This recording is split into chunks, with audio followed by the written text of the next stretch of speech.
Welcome to Performacast episode 15. So, today I want to talk about injuries and what you can do to improve your injury quicker. I'm going to start with the personal story and then back up with what the old science says and then what research says. And how back then my gut was correct. And you'll figure it out from the story. Okay, so here goes. So about 12 years ago, in 2012, I decided stupidly to go skateboarding. I've never done skateboarding before.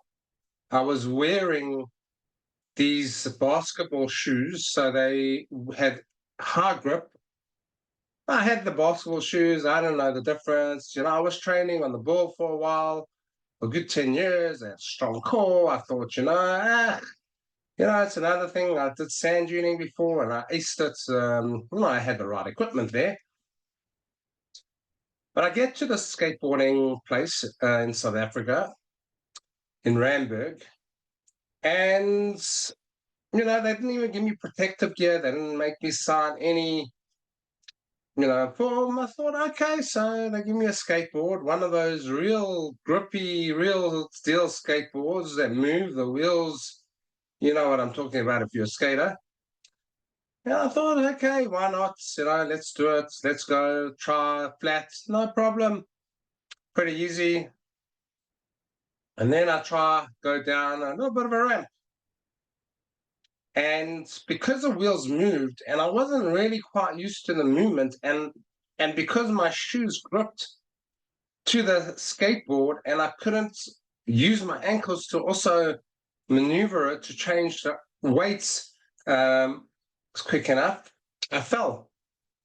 And I couldn't get off. I couldn't jump off because my shoes were literally stuck to that board. And immediately I broke my ankle, shattered my bones. On the left side, it's not just, so thick bones there. And dislocated, I remember dislocating my ankle as well. And I remember clicking it back into place. I don't know how I did it myself. And also broke in the bone. It's been quite a while in my leg. I don't remember exactly which. And I almost passed out. Like if I didn't have any sugar in me, I would have passed out. I was in so much agony. So I go to the doctor the next day. I had to somehow sleep without any pain meds or anything like that for a full night. I couldn't fall asleep. I was in so much pain. Finally, I get to the hospital. They did surgery on me straight away, and the pain was gone. But I was in. They put screws in, and I was in a very big cast. And for 6 weeks, I was in a cast. So I kept on training upper body, the things that I could do. I could not touch my leg. I could not put any pressure on my leg for at least 6 weeks. But 6 weeks come and go to the doctor and they take it off. They saw this thick cast off. And my ankle was so big. It was really, really, really the size that, it's crazy. And I get home and I see the ball and I look at the ball and I say, I'm doing this.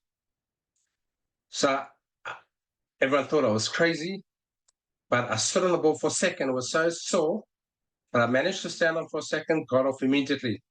The next day, I went back on the ball and did it for a couple of seconds, and so on and so forth.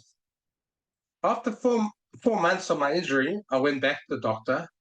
He could not believe from one of the worst injuries he's seen to the quickest recovery that he has ever seen. And later on, I managed to get the screws out as well. And I had full mobility. I still have the scars and it's still a bit swollen 12 years later. But I can do pretty much anything. I can do everything on that ankle. And then in the interim, I've had a few, missteps where I've kind of semi-sprained my ankle here and there. And what the old science says is rest, is rice. So rest, ice, compress, and elevate.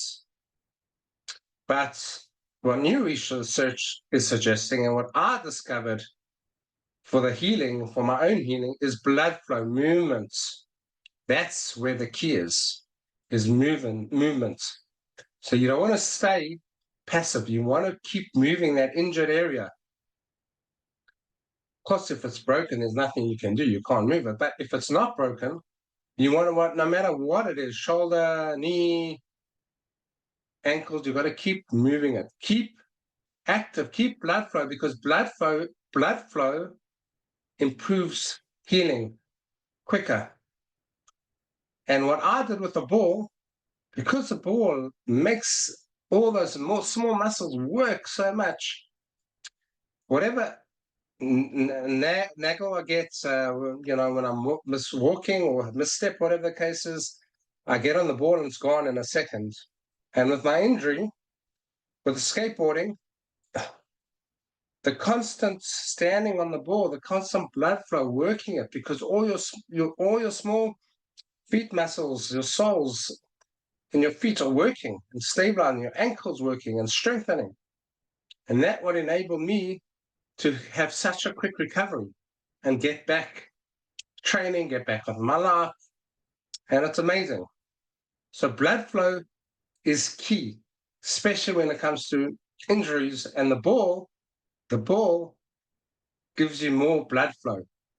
Because of the unstable environments, people think, it's, you don't want to be careful of falling. But in fact, not only it helped you prevent or help reduce the chance of falling, unlike my case, but my case was different because I was literally stuck onto the board. But it helps with your healing. It helps with the blood flow. It helps with your blood flow in such an extent that I don't know any other piece of equipment that works it, just from an instability of the ball. And until next time, see you. Take care.